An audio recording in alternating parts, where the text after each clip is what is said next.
What are your goals and expectations for the upcoming season? Well, we start every year with the simple expectation that we want to be competitive and prepared for every match we play. So we are in a unique position where we can play a lot of very good teams and have a very good schedule this year. And so our job is to organize the team and scout opponents and make sure that we're a tough out really for everyone who's on our schedule. In terms of competing for conference championships, obviously that's our top priority. As the defending tournament champion, of course, our expectation would be that we would certainly be in that final game and have a chance to advance and play in the NCAA tournament. I think the players would agree with me that we'd like to win a game or two in that NCAA tournament. We were in a good position to do that last year and did not advance, as a result of a tie and a shootout. So we have a good returning team, and I think the bar is going to be set as high as it's ever been in terms of postseason success. Who are your key losses from last year?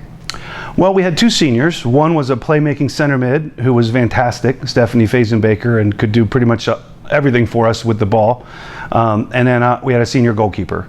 So without question, the goalkeeper position is wide open, and there'll be very good competition at that position.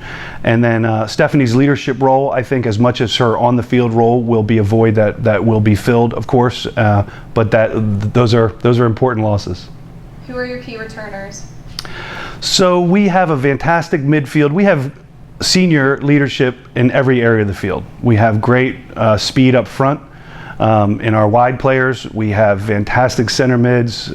Brooke Longo is one of the best skillful, powerful, box-to-box center mids in the conference.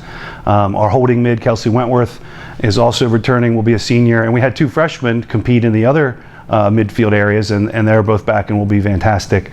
We expect to start two seniors as center backs. And we return our entire lineup with those two exceptions of goalkeeper and Stephanie's position, which ultimately became as a second forward really as the season progressed. Who are your key newcomers? Well, goalkeeper is the big question mark for us. We do have a freshman who's very good and experienced who will compete with a rising senior and a rising junior for the position. We'll let the field performance really determine who's going to get the lion's share of minutes in there or whether we'll be rotating. We're open to however the competition plays out, but that's obviously our biggest question mark. We expect to have experience really in every area of the field, and I think that the other freshmen are going to be good and provide depth, but I think it's going to be hard to crack into our lineup this year, I think, with the returning talent we have. And what are your thoughts on your schedule, both non-conference and in CAC play? Well, we're playing two top 10 teams right out of the gate. We're going to visit Johns Hopkins, who was a Final Four team last year, and Carnegie Mellon, who was a Final 8 team last year in the NCAA tournament at their stadiums. So we're going to test ourselves against national level competition right away in September, even in the first weekend when we go to Johns Hopkins. We're able to play really good teams in a variety of conferences because of our location. So we'll continue to do that in the non-conference part of the schedule. Gettysburg, Stevenson. We'll go up and play W&J Washington Jefferson near Pittsburgh.